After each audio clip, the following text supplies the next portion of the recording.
Australians who are ordinarily overseas residents will no longer be granted automatic permission to leave the country. The change comes in from August 11 and will require citizens to apply for an exemption demonstrating a compelling reason for needing to leave Australia. An explanation attached to the legislation says the change is designed to reduce pressure on Australia's quarantine capacity and to help get more overseas Australians back home. Professor Kim Rubenstein is a citizenship law expert at the University of Canberra and my guest. Welcome. Hello, Patricia. Do you think this is fair for Australians who might also call another country home? Look, I think this is unfair on so many levels. There are 49% of the country who are either born outside of Australia or have family outside of Australia, and who are prevented from being able to travel and be with those family members. That's the heartache for those individuals who haven't been able to be with them for over 18 months. They are already in that position in the sense that they have to apply for exemption. So the starting point is unfair. But this further restriction is basically saying to people who are Australians who live overseas, who want to come back and be with their family for a short period and then want to leave, that they're not allowed to leave. They're being trapped in the country. And it's quite a remarkable a reality for people living in a Western liberal democracy, even in a time of COVID. Yeah, well, that's, of course, my logical next question. We are in a time of COVID. In fact, I put it to the minister I just interviewed and he said, you know, it's extraordinary circumstances and that's why that call has been made, even though he says ordinarily he wouldn't support this. I mean, look at all the rights that are being suspended right now. I'm in a lockdown. It's kind of, many rights are constantly being suspended, are they not? We are living in unprecedented times, but even in unprecedented times, we have to understand a balancing act. It's not all or nothing. And I think the point that I heard you make to him as well is that the federal government has responsibility for quarantine. And it had a report. It's not just you talking to him today and him saying it would be better with hindsight. It has had a report, the Jane Holton report, since last September or October, saying that quarantine was a necessary next step in terms of the federal government being able to balance the rights of their citizens with the rights of the citizenry as a whole in terms of their health needs. So it is possible to do both. It's not an either-or scenario, and we need to be able to encourage our government to say this is a necessity for Australian citizens, wherever they are, to have that capacity in a COVID-friendly way, in a COVID-safe way, which is possible, to enable people to be able to connect with their loved ones. Do you think it unfairly affects Australians from multicultural backgrounds? So, as I said earlier, when you talk about 49% of the country who have been either born outside of Australia or their parents born outside of Australia, it is such a strong statement that the government is not responding to the needs of 49% of its community. Now, of course, not all those people want to travel, but even just being in that position when you know you can't, the psychological impact on that for individuals, knowing that they're effectively trapped. I think that is something that our Parliament is not taking into account sufficiently, and in fact didn't take into account sufficiently last September, October when the Holton report came down. And perhaps if there had been more members of our Parliament who were truly affected by the impact on them as human beings, we may have seen them act differently.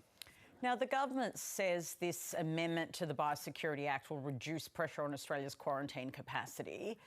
And that's Yes. really key here. Given we've seen these quarantine breaches which have led to outbreaks across the country that have really broken many lives, if we're to be honest, it's been an incredibly difficult period for people.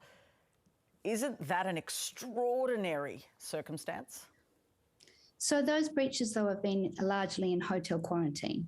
And what people have been arguing, and I'm listening to in terms of the experts, is that you could create special purpose quarantine facilities, not hotels.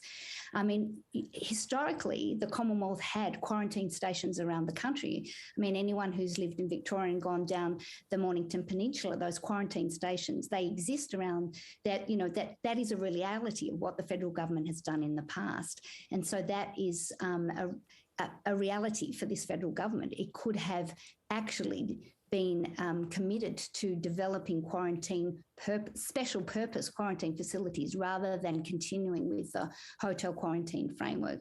But while we're talking about the quarantine power too, Patricia, the other point that I think is really important to remember is that these bans on people leaving are under the Biosecurity Act, which is arguably under the quarantine power. And as a matter of constitutional law, for the federal government to legislate to prevent Australian citizens from leaving, they still have to have a head of power under our constitutional framework to do that. And it's very difficult to see how banning someone from leaving the country comes under quarantine. And so I think there are really serious constitutional questions here, not only the moral human questions that you've been dealing with, but also the legal constitutional citizenship questions that really need to be addressed. Do you expect there to be a legal challenge in that case?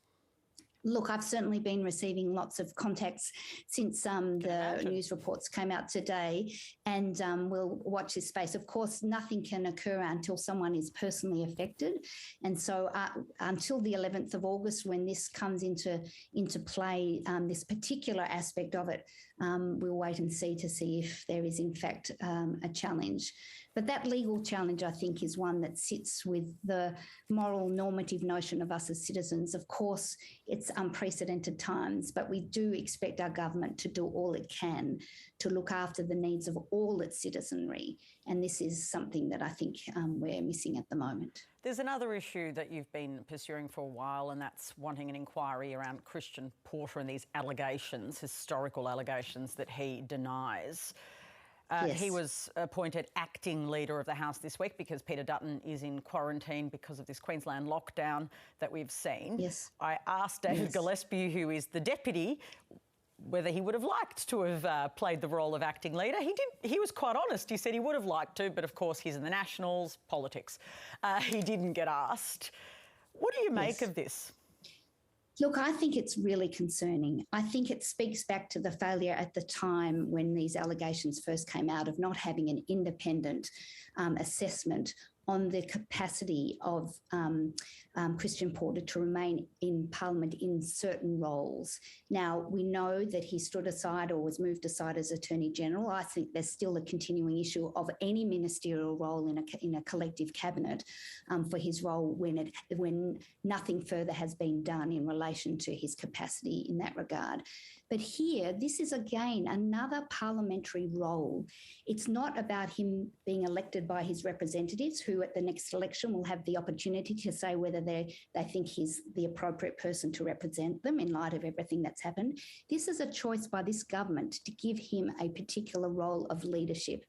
And I think that speaks to a lack of attentiveness by this government to the voices of many people, to the marches in March, which are not that long ago, of disquiet with the authenticity that this parliament is taking to serious questions that are associated with his case. And in that respect, any move to give him any formal role of leadership speaks to an incapacity to truly understand the significance of the impact on that on many people in this country. Thanks for joining us. Thanks, Patricia. And that is Professor Kim Rubenstein, a citizenship law expert at the University of Canberra.